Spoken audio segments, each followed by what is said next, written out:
खुलुमबाय गिबियावनो नोंथांमोनखौ बड' जब निउसआव बयखौबो बरायना लाग्रोनाय जाबाय लोगोफोर जोंहा साख्रि ओंखारना फैदों इन्डिया इन्सुरेन्स कम्पानि लिमिटेड बिनिफ्राय दा नोंथांमोना बयबो भिडिअखौ जोबजासिम नाय आं साख्रिनि बागै नोंथांमोननो डिटेल्ससो खोन्थागोन जेरै नोंथांमोना एप्लाइ खालामखांनायनि उनाव नोंथांमोननि सेलेक्सन प्रसेसआ माबोरै जागोन आरो बेजों लोगोसे नोंथांमोना मा डकुमेन्टस होनांगोन नोंथांमोननि बैसोआ बेसेबां जानांगोन फरायनाया बेसेबां जानांगोन बेफोरखौ नोंथांमोना मोजाङै मिथिनो थाखाय बयबो भिडिअखौ जोबजासिम नायलां जाहाथे नोंथांमोना एप्लाइ खालामनायाव जेबो प्रब्लेम जाया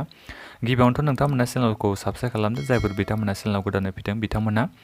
जोंहा बे साख्रिया दा new India assurance company limited बे कम्पानिनिफ्राय जोंहा साख्रिया फैदों दा बे साख्रिनि गासै साख्रिनि माने टटेल रिक्रुटमेन्टआ बे ओंखारदों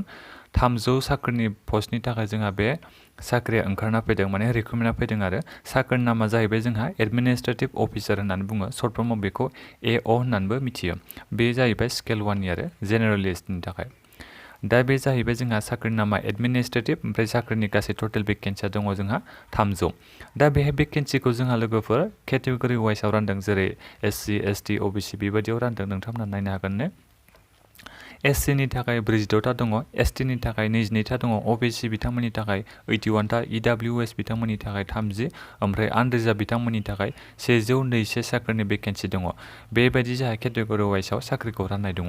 ओमफ्राय जोंहा माखासे एग्जामनि डिटेल्सखौबो आं नोंथांमोननो खोन्थागोन नोंथांमोननो आं गिबियावनोथ' डिटेल्ससो खोन्थागोनसै एलिजिबिलिटिखौ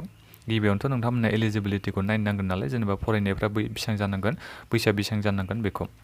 दा बेहाय नोंथांमोननो खोन्थाखादों नै बैसोआ नोंथांमोननिया 22 बोसोर जाथारनाय जानांगोननो 22 बोसोर जानायनिफ्राय 30 बोसोरनि सिंनि गासैबो केन्डिडेटफ्रानो एप्लाइ खालामनो हागोन नों हिन्जावसायानो जा हौवासायानो जाया मानो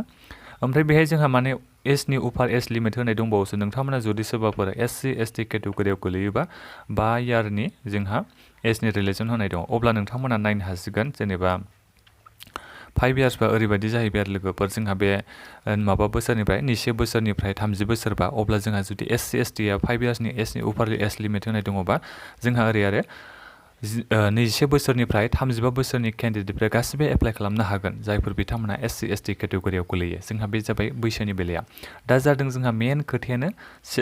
सेलारिया दा साख्रिखौ नोंथांमोना मावगोन सेलारिया नोंथांमोननिया मोजां जाबासो आरो एग्जामफोरखौबो होगोन नोंथांमोना सेलारिया मोजां जाबासो दा बेहाय नोंथांमोना सेलारिखौ 32,795निफ्राय मोननो हागोन सेलारिया जोंहा फार्स्ट जागायनायनिफ्रायनो गोगोमखा नोंथांमोना जुदि बे साख्रिखौ मोननो हायोबा जुदि सेलेक्सनफ्राव नोंथांमोना सेलेक्सन जानो हायोबा ओमफ्राय बे सेलारिया बारायलांगोननो 62,315सिम जाहैगोननो सेलारियाथ' जोंहा जोबोद मोजांखा बियो दा बिनिफ्राय जादों जोंहा फरायनायासो बेसेबां जानांगौनो फरायनाया बेहाय बुंदों नोंथांमोनखौ जायखिजाया नोंथांमोना फरायनाया मिनिमाम खमथारबाबो नोंथांमोननि फरायनाया ग्रेजुवेट पास जानाय जानांगोन माने नोंथांमोना माने डिग्रिखौ पास जानाय जाथारनांगोन जायफोर बिथांमोना जेनेबा पस्ट ग्रेजुवेट जानाय बिथांमोनाथ' इजिनो एप्लाइ खालामनो हाखागोनखा नाथायबा बेहाय नोंथांमोना जेनेबा एनि डिसिप्लिन माने नोंथाङा साइन्सआनो जा कमार्सआनो जा आर्ट्सआनो जा जायखिजाया नोंथांमोना ग्रेजुवेटखौ पास जानाय जानांगोन बेजों लोगोसे नोंथांमोननि बे ग्रेजुवेटनि मार्कआ जायफोर बिथांमोना SC ST बिथांमोननिया खमथारबाबो पार्सेन्टेजआ 55% थानाय जानांगोन ओमफ्राय जेरै जायफोर बिथांमोना जेनेरेल OBC बिथांमोननिया 60% जानाय जानांगोन 60% थानांगोन आरो ग्रेजुवेट पासआव नोंथांमोना जुदि SC ST बा बिथांमोननिया 55%ल' नांगौ बे साख्रिखौ एप्लाइ खालामनो थाखाय बे जाहैबाय जोंहा फरायनायनि बेलायाव लोगोफोर दा आं नोंथांमोननो सेलेक्सननि प्रसेसखौ एसे नोंथांमोननो खोन्थानि सेलेक्सन प्रसेसखौ खोन्थानाय बेहाय नोंथांमोना नुनो मोनगोन जोंहा फार्स्टआवनो अनलाइन एग्जाम जागोन बे अनलाइन एग्जामा जोंहा अबजेक्टिभ टाइपनि जागोन नोंथांमोना बेहाय माने एन्सारा होनाय थाखागोन बे एन्सार होनाय थाखानायाव जायखिजाया नोंथांमोना मोनसे एन्सारखौ सायख'नाय खालामनांगोन आरो बे एग्जामा जोंहा अक्ट'बर मासाव जागोन जायखिजाया बेखौ डेटखौ मेनसन खालामाखै जायखिजाया अक्ट'बराव जागोन आरो बे अनलाइन एग्जामा अबजेक्टिभ टाइपनि जागोन बिनिफ्राय जोंहा फेज 2आव जागोन बेबो अनलाइन एग्जामानो जागोन फेज 1आवबो अनलाइन सेकेन्डआवबो अनलाइन एग्जाम दा बे अनलाइन एग्जामाव फेज 2आबो बे नभेम्बराव जागोन दा बेहाय नोंथांमोना सायख'नायबो फैगोन ओमफ्राय माखासेखौ नोंथांमोना लिरनोबो नांगोन आरो बे जाहैबाय जोंहा फार्स्टआव नोंथांमोना बेखौ अबजेक्टिभ टाइपनिबो मोननो हागोन ओमफ्राय माखासेखौ नोंथांमोना लिरनांगोनबो आरो खावसेखौ बे जाबाय जोंहा सेकेन्ड पेजनिया ओमफ्राय लास्टआव जोंहा लास्ट पेजआ जाहैबाय इन्टारभिउआव नोंथांमोना पास जानो हायोबा दा नोंथांमोना जेनेबा मेरिट लिस्टआव नामा फैयोबा अब्ला नोंथांमोना बे साख्रिनि थाखाय साख्रिखौ मावनो हागोन आरो नोंथांमोना एपइन्टमेन्टखौ मोननो हागोन। बे जाबाय मोनथाम प्रसेस जायो आरो फार्स्टआव जोंहा फेज 1आव अनलाइन एग्जाम, सेकेन्डआवबो अनलाइन एग्जाम, ओमफ्राय माखासे लिरनांगोन, ओमफ्राय थार्डआव जाहैबाय जोंहा इन्टारभिउ। बे मोनथामाव नोंथांमोना मोजाङै हायोबा नोंथांमोना मानो मेरिट लिस्टआव फैनो हायोबा नामा, अब्ला नोंथांमोना बे साख्रिनि थाखाय एपइन्टमेन्टखौ मोनगोन आरो।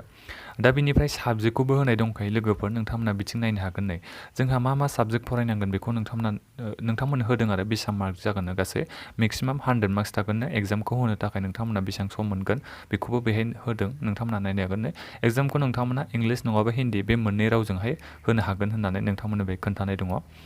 नोंथांमोना लोगोफोर बे एडभार्टाइजमेन्टखौ बयबो मोजाङै डाउनलड खालामनानै नायदो। आं नोंथांमोननो बेहाय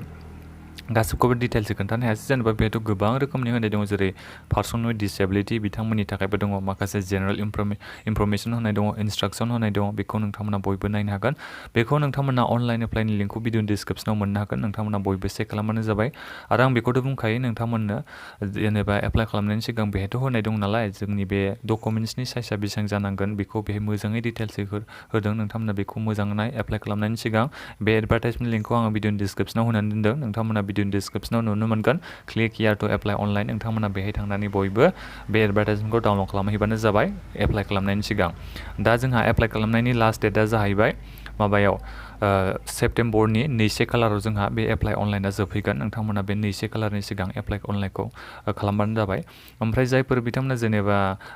बे आसामनिया जोंहा एग्जामा बहा जागोन आं बेखौबो नोंथांमोननो खोन्थाखानोसै। जोंहा आसामनिया गुवाहाटियाव जागोन एग्जामा, नोंथांमोना गुवाहाटियाव थांनानै एग्जामखौ हैनो नांगोन। बेल'सो जोंहा मोनसे अपसना, गुवाहाटियावल' जोंहा बे एग्जामा जागोन। दा ओमफ्राय एप्लाइ खालामनाय समाव फैसाबो होनो नांगोन नोंथांमोना। अनलाइन खालामनाय समाव जायफोर बिथांमोना SC ST बिथांमोना 100 रुपिस होनो नांगोन अनलाइन एप्लिकेसन फिस हिसाबै। ओमफ्राय जायफोर बिथांमोना SC ST नि अनगायै जेरै जेनेरेल OBC बिथांमोना 750 बिथांमोना अनलाइन एप्लाइ खालामनाय समाव होनो नांगोन। जोंहा SC ST बिथांमोननि थाखाय खम 100ल'सो नोंथांमोना होनो नांगोन एप्लाइ खालामनाय समाव। दा बेखिनियानोमोन, आं माखासे डिटेल्सखौथ' नोंथांमोननो खोन्थाजोब्बायानो। दा बेहाय नोंथांमोना बे एडभार्टाइजमेन्टखौ मोजाङै फरायदो, जाहाथे गासिबो डिटेल्सखौ आरोबाव मोजाङै एसे मिन्थिनो हायो एप्लाइ खालामनायनि सिगां। आं बेखौ नोंथांमोननो बुंखायो। नोंथांमोना एप्लाइ अनलाइन लिंक आरो एडभार्टाइजमेन्ट लिंकखौ भिडिअ डिसक्रिपसनाव मोननो हागोन। माने भिडिअ डिसक्रिपसनाव मोनसेल' लिंक दं आरो क्लिक हियार टु एप्लाइ अनलाइन, नोंथांमोना बेहाय थांबानो गासिबो डिटेल्सखौ नोंथांमोना मोननो हागोन। दा बेखिनियानोमोन, नोंथांमोना भिडिअखौ बयनोबो शेयार खालामदो आरो माबाफोर सोंनांगौ दङबा नोंथांमोना भिडिअनि कमेन्ट बक्सआव कमेन्ट खालाम। आरो जाहाथे बेबादिनो एडमिट कार्डआ माला फैयो बिनि आपडेटखौ मोननो थाखाय एबा साख्रिनि आपडेट मोनबाय थानो थाखाय नोंथांमोना बयबो चेनेलखौ साबस्क्राइब खालामना लाबानो जाबाय। गोजोन्थों।